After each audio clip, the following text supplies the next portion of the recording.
विवेकानंद जी की तो जितनी भी तारीफ करी जाए उतनी कम है। उन्होंने आज तक जो कुछ भी किया है, जो कुछ भी कहा है, वो सारा ही एक से बढ़कर एक है। लेकिन उन सब में से जो मेरा पर्सनल फेवरेट है, जो मुझे सबसे ज्यादा पसंद है, वो एक लाइन जिन्होंने सिर्फ हिंदुस्तानियों का ही नहीं बल्कि पूरी दुनिया का दिल जीत लिया। वो लाइन उन्होंने कही थी 1893 शिकागो अमेरिका में। वो लाइन उनकी स्पीच की पहली लाइन थी। वो लाइन थी, sisters and brothers of America. इससे क्या पता लगता है? इससे हमें उनकी थिंकिंग के बारे में पता लगता है, उनकी सोच के बारे में पता लगता है कि वो सामने वाले को अपना समझते हैं।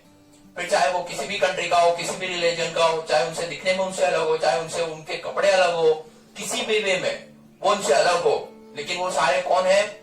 हमारे भाई बहन। ये पूरा का पूरा एसेंस है सारे वेदों का।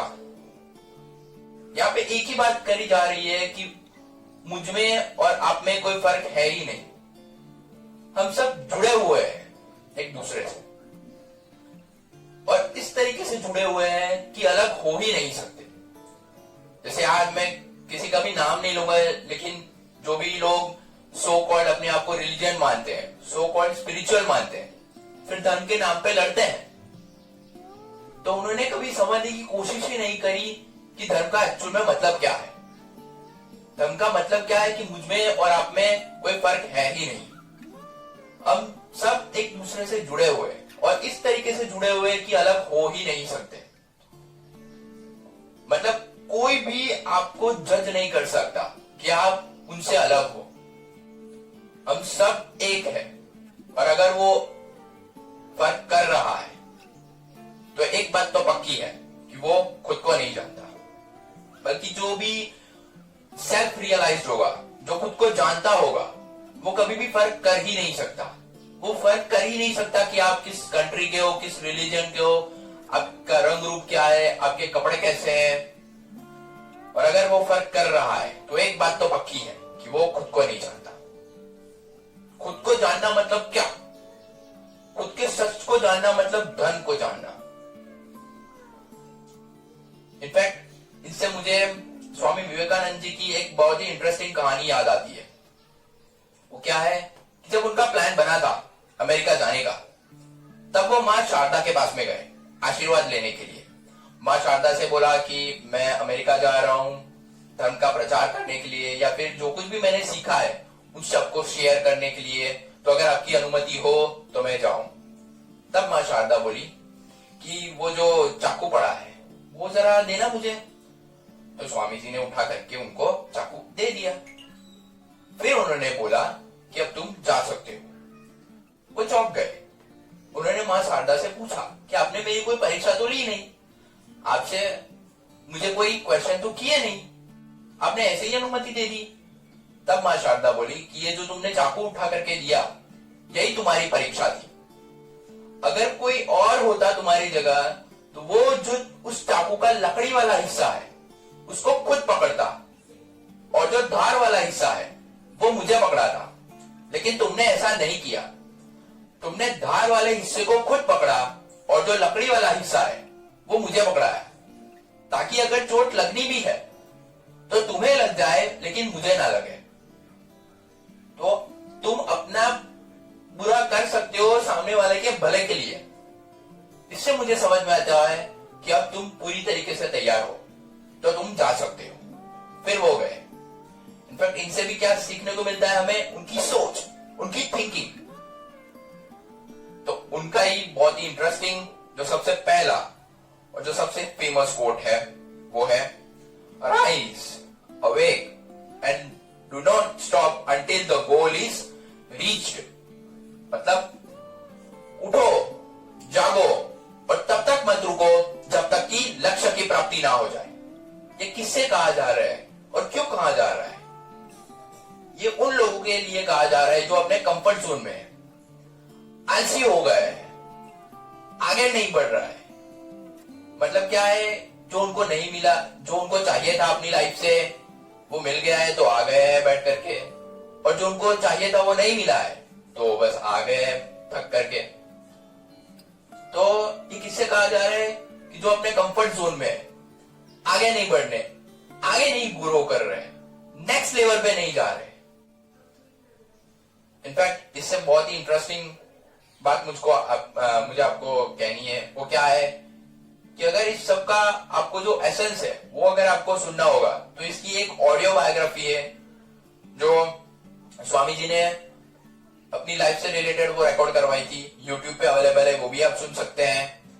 लेकिन अगर इस कोट को आपको डीपली समझना है तो इसका मतलब क्या है कि आपकी जो बेसिक नेसेसिटीज है, आपकी जो बेसिक नीड्स है, उसको पहले आपको पूरा करना पड़ेगा। उसके लिए जो भी करना पड़े वो करो, बैठे मत रहो। तब तक वो पूरी ना हो जाए तब तक आपका वही लक्ष्य है। देन आफ्टर अगर आपको वो सब कुछ मिल भी गया है तो ऐसा नहीं है कि पावर में इंडल्ज हो जाओ या फिर प्लेजर्स में इंडल्ज हो जाओ या पैसे के पीछे भागने लग जाओ। ये नहीं कहा जा रहा है यहाँ पे। यहाँ पे कहा जा रहा है ज्ञान और अज्ञान की बात कही जा रही है। आपको खुद को समझना होगा कि आपको आपकी लाइफ से क्या चाहिए, देन उसके अकॉर्डिंगली आपको एक्ट करना पड़ेगा।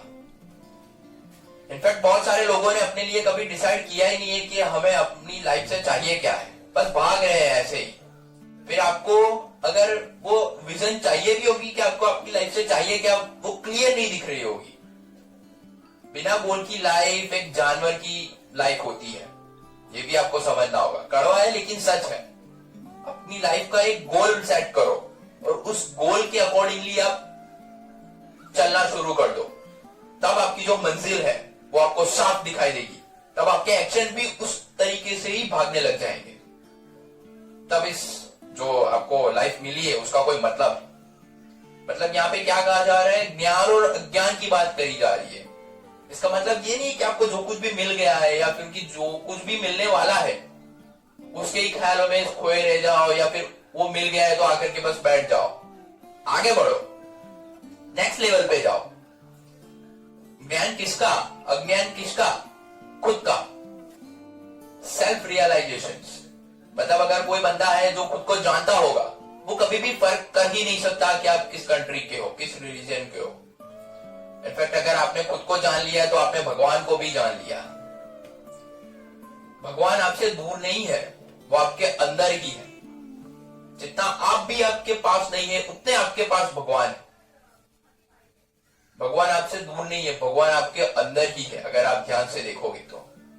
मतलब ये नहीं है कि अगर आपको जो चाहिए था आपकी लाइफ से वो अगर मिल भी गया है तो आपको बैठ जाना है। आपका लाइफ का असली लक्ष्य क्या है? खुद को जानना। क्योंकि अगर आपने खुद को नहीं जाना और तो क्या जाना। मतलब ऐसे कई सारे एग्जांपल्स है, अगर आप हिस्ट्री को उठा करके देखो, जिन्होंने अपनी लाइफ में सब कुछ जीत लिया लेकिन अंदर से खाली खाली है। और दूसरी तरफ एक ऐसे इंसान है जिन्होंने अपना सब कुछ लुटा दिया फिर भी वो खुश है। इससे क्या पता चलता है कि आपका जो एम है लाइफ का, अल्टीमेट गोल है, वो क्या है? खुद को जानना। इनफैक्ट इनसे जुड़ी एक कोटेशन है, वो भी मैं आपको बताता हूं। वो क्या है कि भगवान भी आपकी हेल्प तभी करेगा जब आप खुद की हेल्प करोगे। समझ में आया आपको? ये नहीं है कि आप परीक्षा देने जा रहे हैं और आपने बोला कि हे भगवान मुझे पास करा देना, लेकिन आप क्या कह रहे हो कि अभी मैंने 11 रुपए का प्रश्न चढ़ाया है, फिर मैं आपको 101 रुपए, अगर मैं पास हो गया तो मैं आपको 101 रुपए का प्रश्न चढ़ाऊंगा। ये क्या है? धोखाधड़ी। इसका मतलब क्या है? आप भगवान को रिश्वत दे रहे हो। आप तैयारी करो, फिर आप बोल रहे हो कि सब कुछ तेरे हाथ में, तो बराबर है।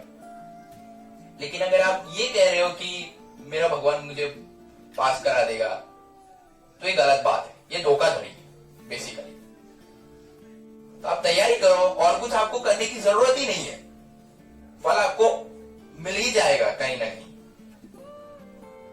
तो इनसे जुड़ी एक और कोटेशन है जो मैं आपको यहाँ पे आपको टच करूंगा। वो क्या है?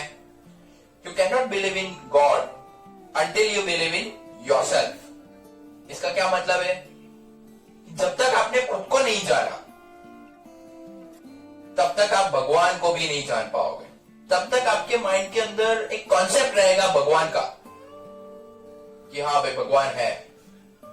अगर आप पूजा भी करोगे तो आपके थॉट की पूजा करोगे, आपके थिंकिंग की पूजा करोगे। अगर आपको एक्चुअल में भगवान देखने हैं तो क्या है, वो आपको खुद को समझना होगा। देन एक्चुअल में भगवान भी नजर आ जाएंगे।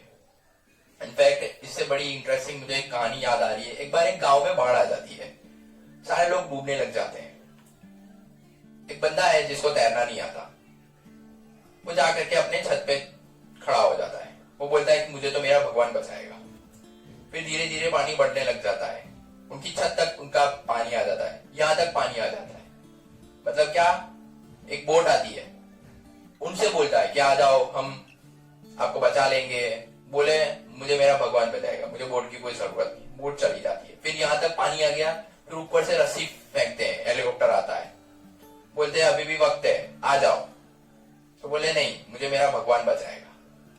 फिर वो हेलीकॉप्टर चला जाता है, वो डूब जाता है, मर जाता है। भगवान के पास जाता है और भगवान से बोलता है कि हे भगवान, मैंने आपसे आपके ऊपर इतना विश्वास किया, आपने मेरी हेल्प नहीं की।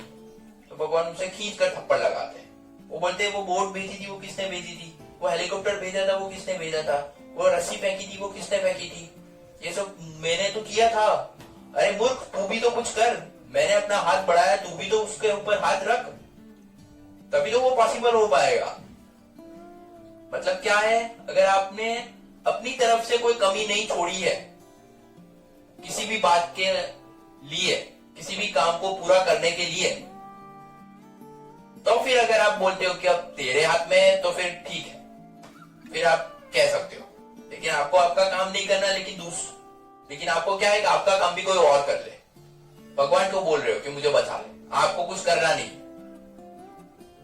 तो अगर अभी तक मैंने जो कुछ भी बात करी है उसको अगर एक लाइन में सम अप कर दूं, तो इसका मतलब क्या है कि जब तक आपने खुद को नहीं जाना तब तक आपने कुछ नहीं जाना। इस लाइफ में जो कुछ भी समझने लायक है वो सब कुछ हमारे अंदर ही है। ये पूरा का पूरा यूनिवर्स हमारे अंदर है और हम इस यूनिवर्स के अंदर है।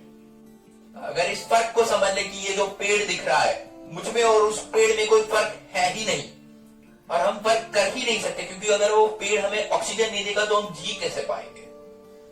तो अगर आपने खुद को नहीं जाना तो आपने लाइफ में कुछ भी नहीं जाना, और कुछ आपके लिए बाकी नहीं है जानने के लिए। Wish you all the best. Thank you so much ji.